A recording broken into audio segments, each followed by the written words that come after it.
Halo, selamat datang kembali di Rangkumin. Saya Alex. Dan saya Nora. Selamat bergabung di bagian ketiga, sekaligus bagian terakhir dari pembahasan kita soal buku Broken Strings karya Aureli Moermans. Iya, bagian penutup nih. Di dua bagian sebelumnya kan kita udah ngikutin gimana Aureli masuk dan ya bertahan di hubungan yang sangat manipulatif.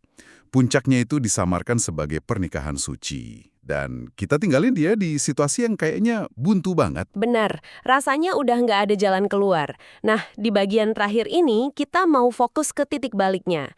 Bukan cuma soal gimana dia akhirnya bisa keluar, tapi lebih dalam lagi. Gimana tuh? Gimana satu percikan kebenaran kecil itu bisa ngebakar seluruh penjara yang dibangun di sekelilingnya.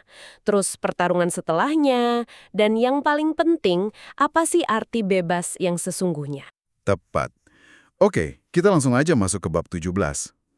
Judulnya aja udah bikin penasaran. Apa itu kanonik? Semua ini berawal dari momen langka. Aureli tuh akhirnya diizinin buat nemuin ibunya. Tapi ya gitu deh, ada syaratnya. Oh, pasti. Selalu ada syaratnya. Dia harus acting, pura-pura bahagia, jaga citra baik Bobby. Pokoknya semua harus kelihatan sempurna di depan ibunya. Itu skenario yang umum banget ya dalam hubungan abusif. Korban diisolasi dan kalaupun boleh interaksi harus pakai naskah dari si pelaku. Tapi kan intuisi seorang ibu itu tajam. Nah, itu dia kuncinya. Ibunya ini curiga. Di tengah obrolan, beliau nanya satu pertanyaan yang, ngubah segalanya. Pertanyaan apa tuh? Soal prosedur nikah Katolik. Ibunya bilang, kalian kan nikah Katolik. Kok mama nggak dengar ada persiapan? Wawancara pastor, penyelidikan kanonik, pengumuman di gereja 3 minggu, nggak ada sama sekali. Dan di situ Aureli? Nggak bisa jawab. Dia jujur aja bilang, nggak ada proses kayak gitu, Ma. Dan di momen itulah bom waktu pertama meledak. Persis. Coba deh, Anda bayangin ada di posisi Aureli. Dengar ibunya ngejelasin semua prosedur resmi, dan dia sadar, nggak ada satupun yang dia lewatin. Tiba-tiba di benaknya muncul keraguan raksasa. Jangan-jangan pernikahan ini nggak sah. Jangan-jangan sumpah yang selama ini ngebelenggu dia, yang bikin dia ngerasa berdosa kalau pergi, sebetulnya nggak pernah ada. Nah, ini menarik banget. Si manipulator ini pakai institusi suci pernikahan agama sebagai alat kendali utama. Itu bukan lagi ikatan cinta, tapi sangkar. Sangkar yang paling kokoh ya. Betul.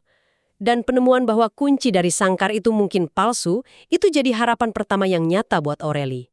Itu ngubah segalanya, paling nggak di dalam benaknya. Beban moralnya tiba-tiba bisa dipertanyakan. Tapi harapan itu nggak datang dengan mudah. Justru setelah kunjungan itu, kekerasan fisik makin menjadi-jadi. Di bab 18 diceritain, Bobby pertama kali nampar dia. Dan yang lebih kejam lagi, itu cara dia ngejustifikasi tindakannya. Dia muter balikin omongan Aureli sendiri. Dulu Aureli pernah bilang, mungkin aku lebih baik ditampar daripada diludahi. Oh, itu taktik manipulasi yang klasik banget dan kejam. Namanya victim blaming yang dipelintir. Dia pakai kata-kata korban buat jadi senjata, biar si korban mikir, apa ini salahku ya? Bikin korban jadi ragu sama realitasnya sendiri. Dan puncaknya, ini yang paling mengerikan.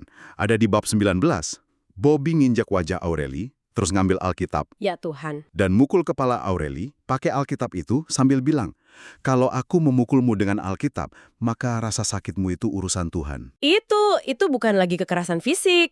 Itu udah kekerasan spiritual. Dia pakai kitab suci sebagai senjata buat anjurin mental korban sampai ke akarnya. Pesannya kan jelas, Tuhan ada di pihakku, bukan di pihakmu. Nggak ada lagi tempat berlindung rasanya. Tapi justru di tengah teror itu, telepon dari ibunya masuk. Aureli lari, kunci pintu, dan dengar kabar yang ngeruntuhin semuanya. Kabar apa? Ibunya bilang, Mama bener, pernikahanmu tidak sah. Ternyata ibunya udah gerak, nemuin pastornya. Pastor itu ngaku salah, bahkan ngaku sengaja ngecilin volume mic pas nama mereka disebut di gereja. Jadi sengaja disembunyiin? Iya. Dan keuskupan pun konfirmasi, pernikahan itu bisa dibatalin. Cacat prosedur. Coba kita bayangin perasaan Aureli saat itu. Beban sumpah suci, rasa bersalah, semua itu keangkat seketika. Itu pembebasan spiritual. Dia sadar dia nggak gila. Dan dia nggak akan berdosa kalau dia mau bebas. Nah setelah tahu kebenaran itu, misinya jadi jelas, keluar. Tapi dia tahu harus pura-pura dulu, nunggu momen.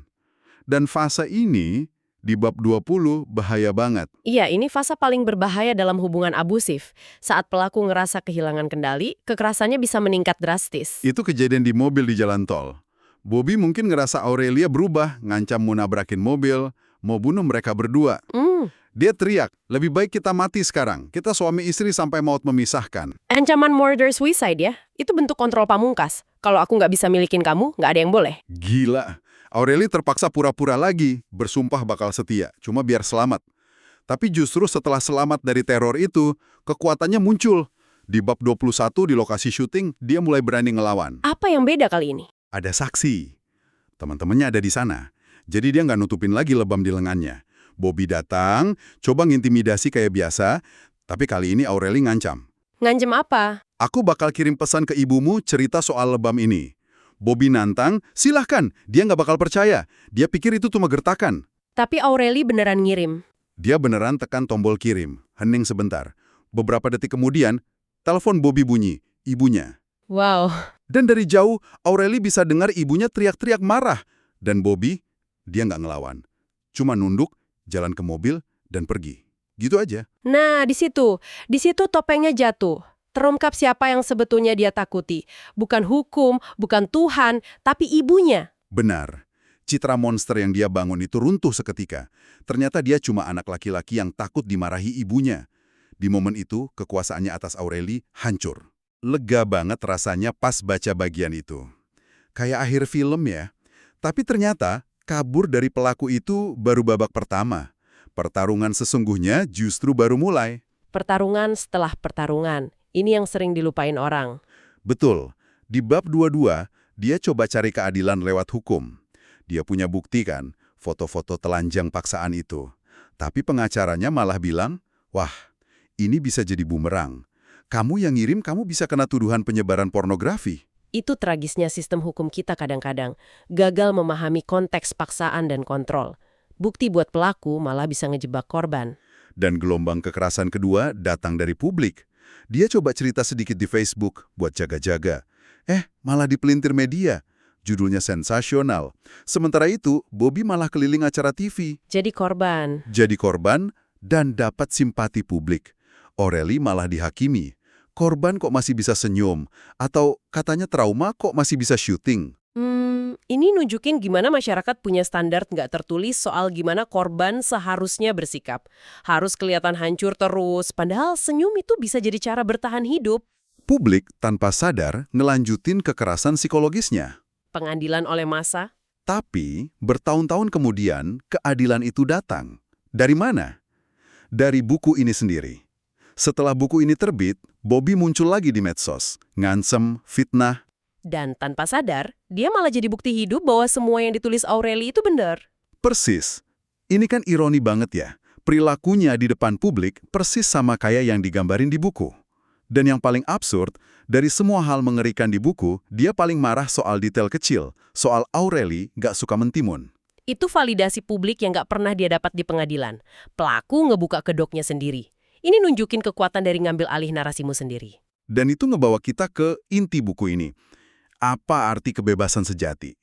Di bab 23, Aurelia ngejelasinnya dengan tenang banget.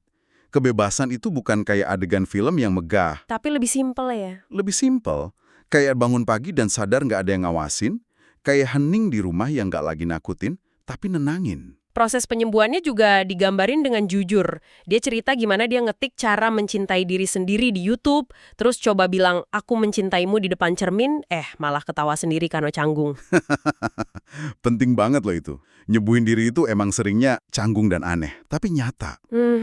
Terus ada satu kesadaran paling kuat di bagian ini. Waktu Aurelia udah dewasa, usianya sama kayak Bobby waktu mereka pertama ketemu. Dia sadar, Bobby milih dia bukan karena cinta. Tapi karena dia masih sangat muda, naif, gampang dimanipulasi, dia butuh seseorang yang lebih kecil biar dia bisa ngerasa besar. Iya. Kesadaran itu kunci pembebasan terakhir. Ini ngubah narasinya. Ini bukan lagi kisah cinta tragis. Ini kasus predator. Dan itu ngehapus semua sisa rasa bersalah. Jawabannya jelas. Yang salah itu niat si pelaku dari awal. Bener.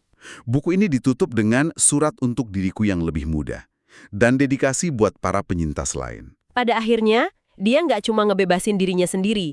Dengan nerbitin cerita ini, dia ngubah trauma personal jadi alat kesadaran kolektif. Dia ngasih bahasa buat orang lain yang mungkin ngalamin hal serupa. Jadi, setelah ngikutin perjalanan ini, apa artinya semua ini? Kita udah lihat sebuah transformasi luar biasa. Dari keputusasaan total, jadi simbol kekuatan. Ini kisah tentang merebut kembali narasi hidupmu sendiri. Buku ini ditutup dengan kalimat, buku ini untuk kita. Itu mengubah memoir pribadi jadi milik bersama. Dan ini memunculkan pertanyaan buat kita semua renungkan, kan? Apa itu? Berapa banyak lagi cerita kayak gini yang belum terungkap? Dan apa peran kita sebagai masyarakat buat nyiptain lingkungan di mana penyintas lebih mudah didengar dan dipercaya, bukan dihakimi dari cara mereka nunjukin luka. Pertanyaan yang sangat penting. Terima kasih banyak udah menyimak pembahasan mendalam kita untuk buku Broken Strings kali ini. Saya Alex. Dan saya Nora. Sampai jumpa di pembahasan Rangkumin selanjutnya.